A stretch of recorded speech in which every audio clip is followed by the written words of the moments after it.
देखो एक बात बताएं, जिनके पाप बहुत होते हैं उनको भगवान शिव की पूजा में मन नहीं लगता है, वो भटकते रहते हैं, परेशान रहते हैं। और हमारी सबसे बड़ी प्रॉब्लम पता है क्या है, हम एक दूसरे को सबसे ज़्यादा पापी बनाते हैं। हम कहते हैं वो व्यक्ति पापी, हम कहते हैं वो व्यक्ति पापी है। अपने पाप हम नहीं देखते, लेकिन दूसरे के पाप हम जरूर देखते हैं। पाप का बड़ा गहरा प्रभाव है। एक शिव भक्त राजा था, राजा रानी दोनों ही शिव भक्त थे। उनके यहाँ पर तोता और मैना दोनों साथ में रहा करते थे।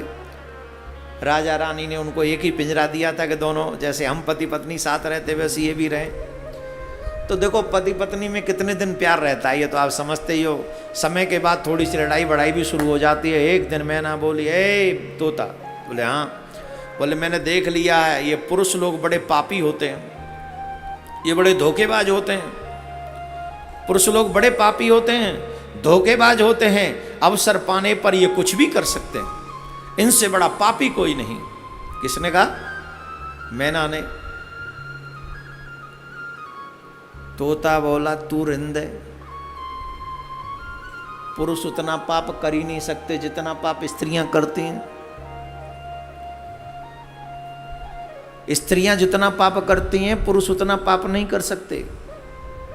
तू हमसे धोखेबाज कह रही है पुरुषों से? पुरुष तो कुछ भी धोखेबाज नहीं है।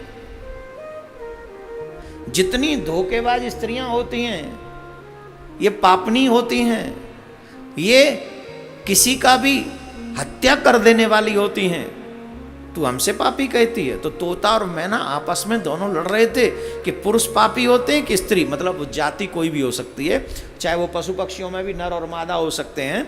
तो वो कह रही थी पुरुष पापी होते, मैना ने कहा। तोता ने कहा नहीं, स्त्री ज़्यादा पापी होती हैं। आप अपना अपना दिमाग लगाओ, देवियाँ दिमाग लगाओ कि पुरुष कितने पापी होते हैं, और जितने देवता मुझे सुन रहे हैं जरा कृपा करके लिखो कि कौन ज़्यादा पापी होता है। लिखो, जल्दी लिखो।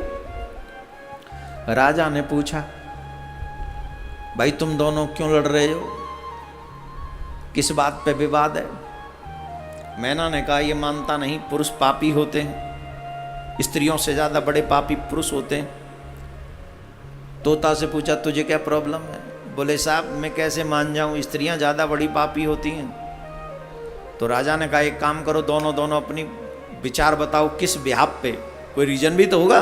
बोले हाँ है रीजन। बोले पहले तो मैना तुम सुनाओ। तो मैना ने बताना प्रारंभ किया। एक सेठ जी थे, सेठ जी का एक बेटा था, बेटा बिगड़ा हुआ था। एक सेठ जी थे, अच्छे खासे धनवान थे, लेकिन बेटा बिगड़ा हुआ था। बेटे की वजह से सेठ जी का देहांत हो गया। सोच सोच के वो जुआ इत्यादि सब खेलता था। पिताजी के मरने के बाद पहले तो थोड़ा थोड़ा खेलता था, पिताजी मर गए तो अब तो फ्री हो गया, सब कुछ उसी का फ्री एंड हो गया ना। तो जाके एक दिन सारा कुछ दाप पे लगा दिया और सारा कुछ हार गया। लौट के अपने गांव नहीं आया, अपने शहर नहीं आया, दूसरे के शहर में गया। वहाँ भी एक सेठ जी रहते थे बड़े धनाढ्य, उन्हीं के यहाँ पर पहुँच गया। सहायता मीन्स जल दे दो। मैं बोला कहाँ से आए हो? बोले मैं परदेश गया था धन बिजनेस करने के लिए, व्यापार करने के लिए। तो बोले मैं व्यापार करने के लिए गया था, वहाँ से जब वापस आ रहा था तो मेरा जहाज पानी में डूब गया, मेरा सारा धन समुद्र में डूब गया। अब मैं ठीक होके जाऊँगा, अपने घर पहुँचूँगा तो जाके कुछ कार्य करूँगा। अच्छा वो सेठ जी को दया आ गई, लड़का हैंडसम था ही। कई लोग होते हैं ना बातून, बहुत अच्छी अच्छी बातें बना लेते हैं, उसमें वो मास्टर था ही। कई लोग बात ही बात करते हैं, काम में कुछ नहीं करते। तो सेठ जी भी सपने संजोने लग गए, मेरी बेटी जवान है और अच्छा खासा धन था उन पे। बोले ये बेटा मिल जाए, अच्छा खासा काम भी करता है, बताओ पानी के जहाज से तो व्यापार करने जाता है।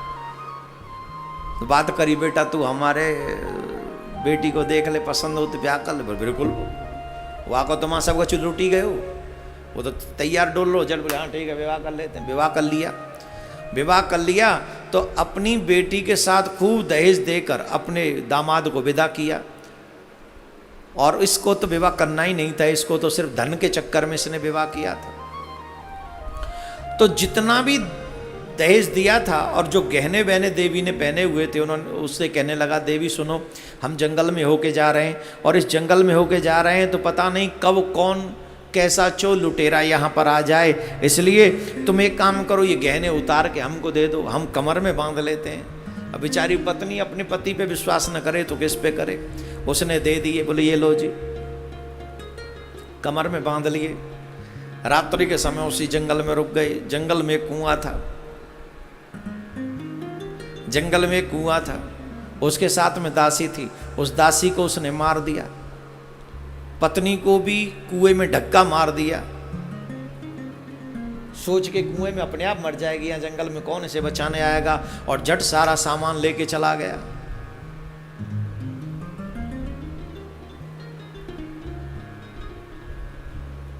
ये बेचारी रोती रही कुआं में, रोती रही रोती रही रोती रही, आवाज लगाने लगी, मरी नहीं। वहां से कोई जा रहा था, उसने आवाज सुन ली, पूछा कौन हो। उसने कुएं में झांक के देखा, उसको लगा कहीं भूत प्रेत ना हो। बोले मैं भूत प्रेत नहीं हूँ, मुझे कोई कुआं में डाल गया, आप कृपा करके मुझे निकालो।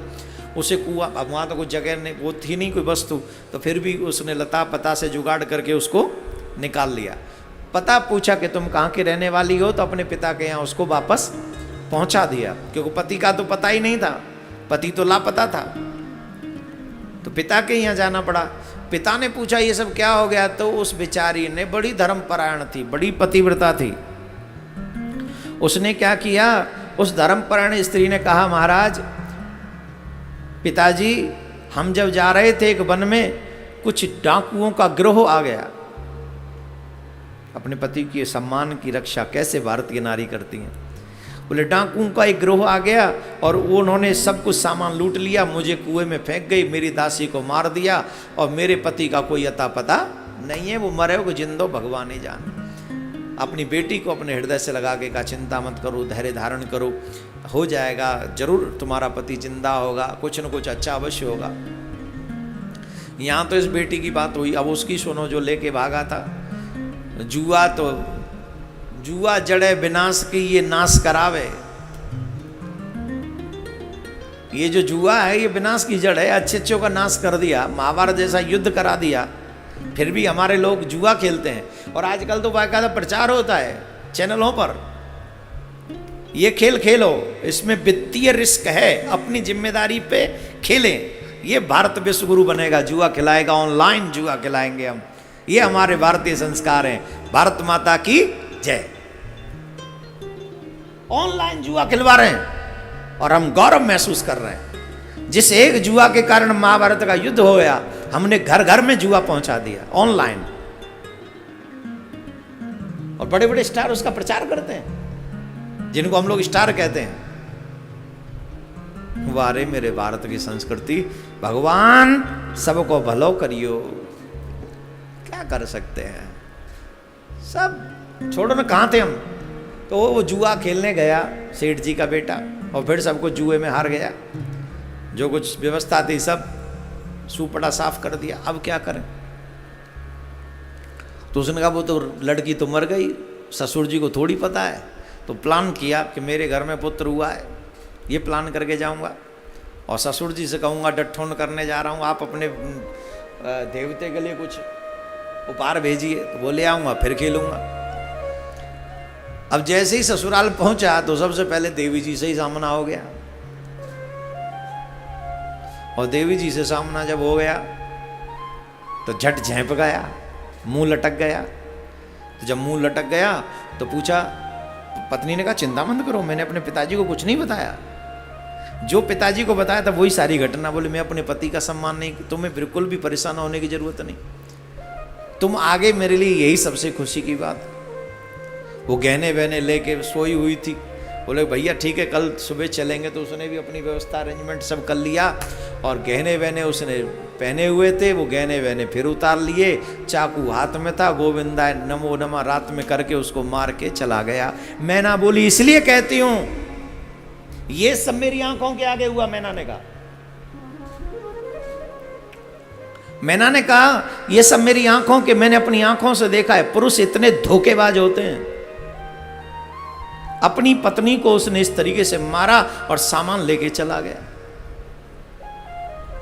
राजा ने कहा तोता अब तू बता, तू कैसे कह सकता है कि ये देवियां स्त्री पापी होती हैं। देखो आप अंदाज लगाते रहो, स्त्री पापी ज्यादा है कि पुरुष, ये आपको अंदाज लगाना है।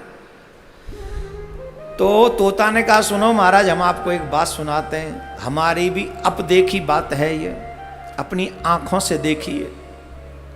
बोले क्या बात है? बोले सुनो। जैसे इसने कहा एक सेठ और सेठानी, वैसे हमारे भी एक सेठ और सेठानी। सेठ जी बड़े अच्छे थे, बड़े धर्मपरायण सेठ जी थे। उनका विवाह हुआ, और विवाह हुआ तो पहले तो व्यापार करने के लिए पहले मोबाइल नहीं था, चिट्ठी भी कहाँ डालते, कैसे डालते। पहले तो व्यापार करने में साल साल, 2-2 साल, 6-6 साल लगती थी, दूर दूर जाते थे।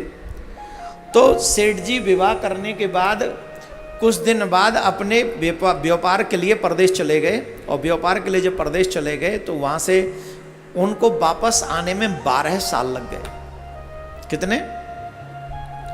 नई नई उम्र थी, नई नई शादी हुई थी। अब वो बेचारी करे तो क्या करे, इंतजार प्रतीक्षा करती रही पति के ना आने पर। एक दिन वो अपने पति की प्रतीक्षा में छत पर बैठी हुई थी, उस राह को देख रही थी कि जिस राह से पति गया था, उस राह को देखती रही, लेकिन पति नहीं। परंतु वहाँ से एक सुंदर युवक निकला, और वो युवक बड़ा ही सुंदर था। उस युवक को देखकर उसका मन उसके ऊपर आसक्त हो गया। उसने अपनी एक सखी को कहा, वो उसी नगर की रहने वाली थी, इसका पता ठिकाना लगा ये कौन है।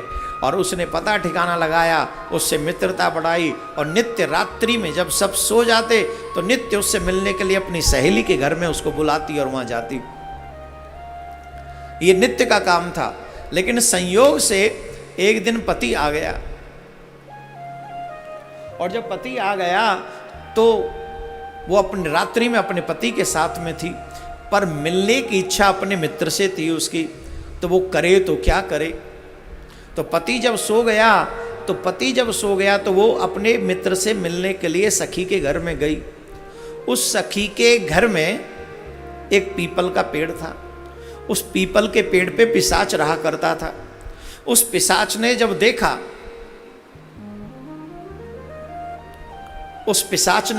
कि अपने पति को छोड़ के अभी भी अपने मित्र से मिलने आई है, उसे बड़ा बुरा लगा। लेकिन जिस दिन वो अपने मित्र से मिलने गई तो उसके मित्र को सांप ने डस लिया था और उसकी मृत्यु हो गई थी, किसी को पता ही नहीं चला था। जब किसी को पता नहीं चला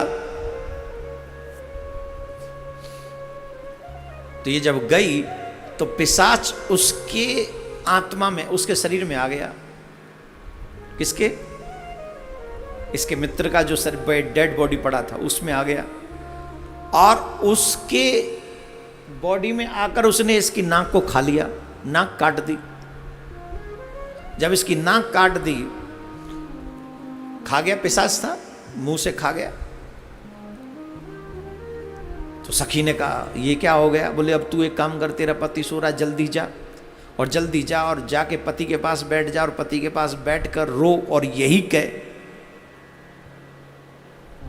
कि मेरी नाक मेरे पति ने काट दी। और दौड़ा दौड़ा गए, वो गई दौड़ी दौड़ी, पति सोया था, उसे पता ही नहीं था, और पति को पता ही नहीं था। इसने जाके रोना धोना शुरू कर दिया, गांव को इकट्ठा कर लिया और कहने लगी मेरी नाक मेरे पति ने काट दी, मेरी नाक मेरे पति ने काट दी।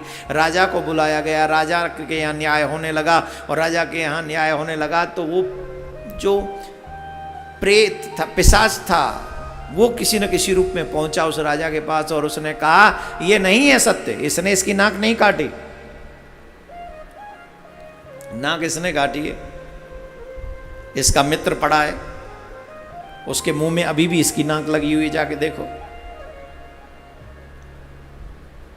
जब जाके देखा तो सब पता चला, फिर पूरी घटना का पता चला। इसलिए तोता बोला राजा, इसलिए कहता हूं मैं, जब स्त्रियां कुछ करने पर आती हैं तो सारी हद पार कर जाती हैं, सारी लोक लाज, तो ये हमसे ज्यादा पापी हैं, पुरुषों से ज्यादा पापी हैं। मैना कहती है कि पुरुष पापी हैं, तोता कहते हैं स्त्री पापी है। राजा का जो भी न्याय हो वो मैं आपको बताने वाला नहीं हूं, परंतु मेरे दृष्टिकोण से अगर कोई देखेगा, जिसकी सोच गिर जाती है, जिसका कर्म गिर जाता है, पाप कभी जेंडर नहीं देखता। ध्यान देंगे। मेरी अपनी सोच है। पाप कभी जेंडर नहीं देखता। जिसका आचरण गिर गया, जिसकी सोच गिर गई हो, शरीर जेंडर चाहे स्त्री का हो अथवा पुरुष का हो, लेकिन वही सबसे बड़ा पापी है जो देश धर्म और मर्यादा का उल्लंघन करके सिर्फ अपने लिए जीता हो, वो सबसे बड़ा पापी है। जिसे भगवान के चरणों में आसक्ति न हो, वो सबसे बड़ा पापी है। जो अपने आत्म कल्याण से वंचित रहे, वो सबसे बड़ा पापी है। राधे राधे बोलना पड़ेगा। तो ये डिसाइड आप कीजिएगा, मैंने आप पे छोड़ दिया। राजा का जजमेंट मेरे पास है, लेकिन मैं बताऊंगा नहीं, पर जजमेंट आप ही को करना है कि स्त्री ज़्यादा पापी है कि पुरुष। ये आप डिसीजन लीजिएगा। मेरी दृष्टि से जो पाप करे, आत्मा न स्त्री है न पुरुष है। इसीलिए धर्म युक्त आचरण करते रहना चाहिए, और इसीलिए भगवान की कथाएं हम सब के लिए महत्वपूर्ण हैं। जो जीव भगवान की कथाओं से जुड़ा रहता है, वो कभी गलत रास्ते पर नहीं जाता, लेकिन उसे श्रवण करे हृदय से, मन से, चिंतन मनन ध्यान करे।